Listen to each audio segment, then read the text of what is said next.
Good evening mga adventure. At ito ay kalmado-kalmado yung dagat na spot natin. At syempre kasama natin yung mga master ng dalawang master natin dyan. Si Ramram at saka si Pugtong. At prepare kami ngayon sa pag night dive namin ngayong gabi na ito dito sa spot sa Magungaon. Kaya let's go guys. At dito nga yung first time natin dito mga adventure ay itong Buhawis, yung unang napunterya or napana natin dito sa gabi na ito mga ka-adventure. Ang laki na rin yan mga ka-adventure. At dito sa pangalawa dito mga ka-adventure, at meron din tayong nakita dito isang lapo-lapo. Kaya yung tinatawag dito sa amin mga ka-adventure, ito yung tinatawag sa amin na gout. Masarap din ito mga ka-adventure sa paksyo, sabaw at saka sa prito. Sa pangatlo naman dito mga ka-adventure, at dito may nakita tayong samin-samin. So nakatira tayo ng isa at tinira na natin itong isa. So ito nga ay hindi pala natin natamaan itong isa na ito. At dito naman sa pangapat mga ka-adventure ay naghanap tayo dito ng isda. At ito yung nakita natin, no?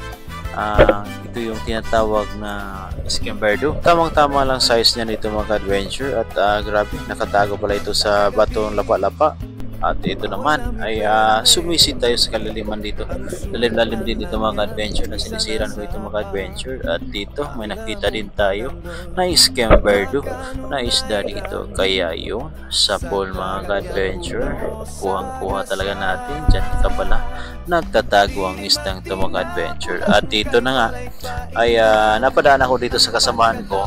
At ito ay may maraming huli na pa rin pala sila dito mga adventure. Ang dalawa kong master sa gabing ito mga adventure. Grabe yung linaw ng karagatan at saka hindi malubog mga adventure. At ito nga si parang Bugtong may nakuha pala dito na tagutungan.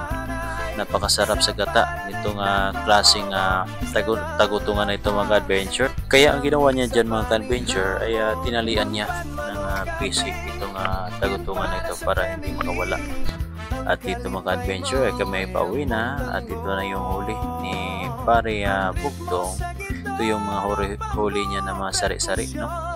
At grabe yung pupumana namin mga adventure, medyo mingaw or hindi talaga lumalabas yung malalaking isda yung doon sa spot na pinanaan namin. Kaya ito lang yung mga huli, ay pang-ulam lang ito ngayon mga ka-adventure. Tinira pa nga niya yung muong dyan kasi sa kamingaw ng dagat. Kaya ito lang yung mga huli mga ka-adventure.